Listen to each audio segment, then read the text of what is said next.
لیکن یہ بھی کہتے جاتے ہیں کہ یہاں پر ایک اینٹ کیوں نہ رکھی گئی، تو میں ہی وہ اینٹ ہوں اور میں خاتم النبیین ہوں۔ یعنی ان کا کہنے کا مطلب یہ ہے کہ تمام باقی میرے پیچھے میرے سے پہلے آنے والے تمام انبیاء اور رسول جتنے بھی آئے، انہوں نے اسلام کی تمام لوگوں کو اسلام کی دعوت دی، اور ایک مکان اور تمام انبیاء آتے گئے اور ایک مکان کھڑا کیا، انہوں نے ایک عالیشان مکان کھڑا کیا، لیکن اس میں ایک اینٹ باقی رہ گئی، اور جو بھی اس گھر میں آتا اس کو گھوم پھر کے دیکھتا اور کہتا کہ اس میں ایک اینٹ کی جگہ خالی کیوں رکھی ہے، تو حضور نبی اکرم صلی اللہ علیہ وسلم فرماتے ہیں کہ وہ اینٹ میں ہوں۔ یعنی اس میں ایک اینٹ کس کی خالی رکھی گئی؟ حضور نبی اکرم صلی اللہ علیہ وسلم آخری نبی کے لیے رکھی گئی کہ انہوں نے ابھی آنا ہے، اور اس میں ان کی اینٹ اس میں فٹ ہو جائے گی، تو یہ گھر جو ہے بہت عالیشان بنا ہے، اس میں کوئی بھی ایسی کمی نہیں رہے گی۔ تو وہ اینٹ حضور نبی اکرم صلی اللہ علیہ وسلم کی ہے، یعنی ان پر یہ جو اسلام ہے، اسلام مذہب اسلام ختم ہو گیا، یعنی جو بھی نبی آئے انہوں نے اللہ تعالیٰ کی اطاعت، اللہ تعالیٰ کا درس تمام انسانوں کو دیا، لیکن جو پھر بھی ایک اینٹ کی جگہ وہ چھوڑ گئے، اور وہ اینٹ کون سی تھی؟ حضور نبی اکرم صلی اللہ علیہ وسلم۔ نبی اکرم صلی اللہ علیہ وسلم نبی آخر الزماں ہیں، یا نبی آخر الزماں یعنی سب سے آخر میں آنے والے نبی ہیں۔ آپ صلی اللہ علیہ وسلم کا آخری کتاب قرآن مجید نازل کی گئی۔ آپ صلی اللہ علیہ وسلم کی سیرت طیبہ یعنی اسوہ قرآن مجید کی عملی تفسیر ہے۔ سیرت طیبہ یعنی ان کی زندگی تمام قرآن مجید کی عملی تفسیر ہے، یعنی قرآن مجید کا منہ بولتا ثبوت ہے۔ جو کچھ قرآن مجید میں ہے وہ حضور نبی اکرم صلی اللہ علیہ وسلم نے اپنی زندگی میں کر کے دکھایا۔ اللہ تعالیٰ نے قرآن و سنت کو محفوظ فرمایا۔ اب قیامت تک کسی اور نبی یا رسول کی ضرورت نہیں، اور حضور نبی اکرم صلی اللہ علیہ وسلم اللہ تعالیٰ نے قرآن اور سنت کو محفوظ فرمایا۔ اللہ تعالیٰ نے ان کی سنت اور قرآن سب کو محفوظ کر دیا۔ کیوں محفوظ کر دیا؟ کہ تاکہ تمام مسلمان اس سنت اور قرآن پر عمل کر کے اپنی زندگیاں اچھی طریقے سے گزار سکیں۔ اب قیامت تک کسی اور نبی یا رسول کی ضرورت نہیں۔ آپ صلی اللہ علیہ وسلم پر دین اسلام کی تعلیمات کو مکمل کر دیا گیا ہے، اس لیے انسانوں کی کامیابی اور نجات کا واحد راستہ قرآن مجید پر ہے اور آپ صلی اللہ علیہ وسلم کی اطاعت ہے۔ دیکھا بچوں، اللہ تعالیٰ نے کہا ہے کہ تمام جو نبی اکرم صلی اللہ علیہ وسلم کا دین اسلام کی تعلیمات مکمل کر دی گئی، تمام تعلیمات جتنی بھی تھی تعلیمات وہ ان پر مکمل ہو گئی دین اسلام۔ اس لیے انسانوں اور تمام انسانوں کی کامیابی اور نجات کا واحد راستہ یہی ہے کہ وہ قرآن مجید پر عمل کریں اور حضور نبی اکرم صلی اللہ علیہ وسلم کی اطاعت کریں۔ اطاعت رسول صلی اللہ علیہ وسلم اطاعت رسول صلی اللہ علیہ وسلم سے مراد ہے نبی کریم صلی اللہ علیہ وسلم کے احکام کی پیروی، کہ جو کچھ انہوں نے فرمایا ہے اس پر ہم نے عمل کرنا ہے اور اسی میں ہماری نجات ہے، اور یہی رسول اللہ خاتم النبیین صلی اللہ علیہ وسلم کی اطاعت ہے۔ یعنی ان کا جو اطاعت ہے، اللہ تعالیٰ کا ارشاد ہے من یوتی رسول اللہ وقد آتا اللہ، سورہ ناس آیت 80۔ ترجمہ ہے، اور جس نے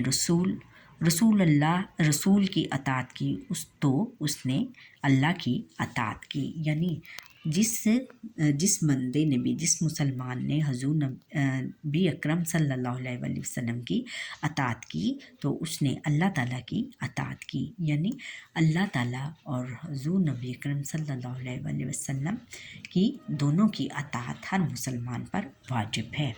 قرآن مجید کی ان آیات سے واضح ہوتا ہے کہ جو شخص اللہ تعالیٰ کی خوشنودی اور رضا چاہتا ہے، یعنی اللہ تعالیٰ کی خوشنودی، اللہ تعالیٰ کی مرضی اور رضا، اس کا بھی یہی مطلب ہے کہ اللہ تعالیٰ کی خوشی اور رضا، مرضی، خوشی اور رضا چاہتا ہے اور مرضی چاہتا ہے، تو اس لیے آپ صلی اللہ علیہ وسلم کی پیروی ناگزیر ہے، پیروی کرنا ضروری ہے، ان کی اطاعت کرنا ضروری ہے، یعنی ان کے نقش قدم پر چلنا ضروری ہے۔ یعنی آپ صلی اللہ علیہ وسلم نے جن کاموں کا حکم دیا ہے ان پر عمل کریں اور جن کاموں سے منع کیا ہے ان سے رک جائے۔ قرآن مجید میں نبی اکرم صلی اللہ علیہ وسلم کے اسوہ کو بہترین نمونہ قرار دیا گیا ہے۔ ارشاد باری ہے، یقیناً تمہارے لیے اللہ کے رسول کی زندگی میں بہترین نمونہ ہے۔ سورہ احزاب آیت 21۔ یعنی انہوں نے کہا ہے کہ تمام مسلمانوں کو یہ درس اللہ تعالیٰ نے فرمایا ہے کہ تمام مسلمانوں کی یقیناً تمہارے لیے رسول اللہ کی زندگی میں بہترین نمونہ ہے، کہ ان کی زندگی ہمارے لیے، تمام مسلمانوں کے لیے بہترین نمونہ ہے، کہ یعنی ہمیں حضور نبی اکرم صلی اللہ علیہ وسلم کی زندگی کو دیکھنا چاہیے اور اسی کے مطابق ہمیں اپنی زندگیاں گزارنا چاہیے۔ فرمان الہی ہے، اور جو چیز تم کو پیغمبر صلی اللہ علیہ وسلم دے وہ لے لو اور جس سے منع کریں اس سے باز رہو۔ سورہ حشر آیت 7۔ یعنی جو چیز حضور نبی اکرم صلی اللہ علیہ وسلم نے ہمیں فرمایا ہے کہ اس پر عمل کرو اور جس سے منع کیا ہے اسے باز رہنا چاہیے۔ آگے ہے کہ سنت نبوی صلی اللہ علیہ وسلم کی اہمیت، یعنی حضور نبی اکرم صلی اللہ علیہ وسلم کی اطاعت۔ سنت نبوی کے معنی طریقے کی ہیں۔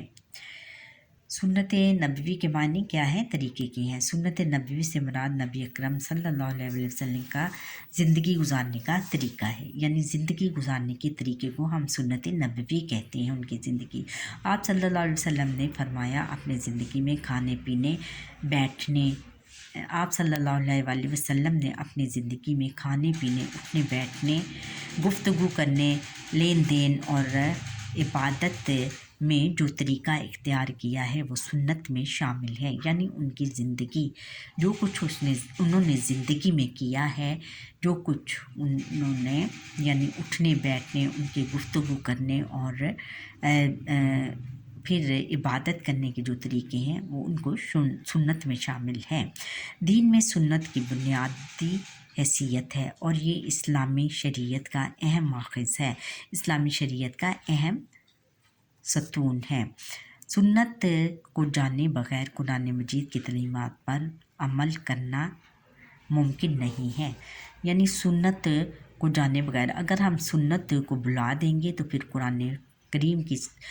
قرآن مجید کے تعلیمات پر عمل نہیں ہم کر سکیں گے۔ بچوں، ہمیں سنت یعنی سنت حضور نبی کریم صلی اللہ علیہ وسلم کے طریقوں کو زندگی کے طریقوں کو، اسوہ حسنہ کو ہمیں مد نظر رکھنا چاہیے، جیسے کہ قرآن مجید میں نماز، روزہ، زکوٰۃ اور حج اور جہاد کی فرضیت کا ذکر ہے، لیکن ان کی تفصیل اور طریقہ حدیث سنت نبوی سے معلوم ہوتا ہے۔ اس لیے رسول اکرم صلی اللہ علیہ وسلم کہ اسوہ حسنہ کو تمام اہل ایمان کے لیے نمونہ قرار دیا گیا ہے۔ ہمیں عملی زندگی میں نبی اکرم صلی اللہ علیہ وسلم کی اطاعت فرما برداری کرنی چاہیے، اطاعت اور فرما برداری کرنا چاہیے، اور ہر کام کی انجام دہی میں سنت نبوی سے رہنمائی لینی چاہیے، تاکہ ہمیں اللہ تعالیٰ کی رضا اور دنیا و آخرت میں کامیابی حاصل ہو. یعنی ہمیں حضور نبی اکرم صلی اللہ علیہ وسلم کی اسوہ حسنہ پر بیٹا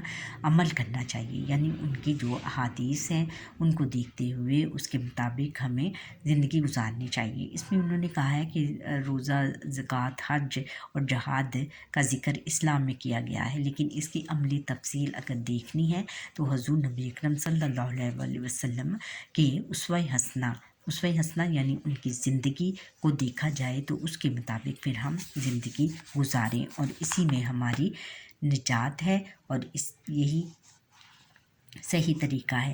فرمان مصطفیٰ صلی اللہ علیہ وسلم: جس نے میری سنت سے اعتراض کیا اس کا مجھ سے کوئی تعلق نہیں. صحیح بخاری کتاب النکاح. اور حضور نبی اکرم صلی اللہ علیہ وسلم نے بچوں خود فرمایا ہے کہ جس نے میری سنت سے اعتراض کیا یعنی انکار کیا یا اس پر نکتہ چینی کی، تو اس کا مجھ سے کوئی تعلق نہیں. اس کا میرے سے کوئی تعلق نہیں، وہ میری سنت نہیں جو مانتا، اس کو وہ مسلمان ہونے کے لائق نہیں ہے. اچھا بچوں، اور یہ دیکھیں کتنا خوبصورت منظر ہے مسجد نبوی کا.